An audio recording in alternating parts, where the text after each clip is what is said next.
Random topic sell হয় না, painful একটা প্রবলেমের সলিউশন সেল হয়। মানুষ বেশিরভাগ ক্লায়েন্টের সাথে, যাদের সাথে আমি কথা বলেছি, তারা একটা জায়গাতে এসে স্ট্রাগল করে, আর এই একটা ভুলই করে যখন তারা নিজেরা ব্যবসাটা শুরু করতে যায়, আমি কি টপিক নিয়ে লিখবো।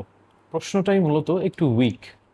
স্ট্রং অ্যাঙ্গেলের কোয়েশ্চেনগুলো এরকম হবে: কোন মানুষ কোন সমস্যা ফেস করতেছে, সেই সমস্যা নিয়ে সে কতটা সিরিয়াস, সে কি এই সমস্যার জন্য বা এই সমস্যার সলিউশনের জন্য টাকা দিতে রাজি আছে কিনা, আর এই সমস্যাটা তার জন্য কতটুকু আর্জেন্ট।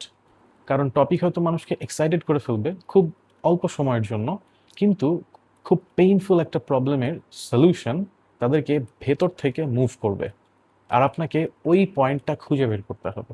একটা ছোট এক্সাম্পল দিই, অনলাইন ইনকাম এটা একটা ব্রড টপিক।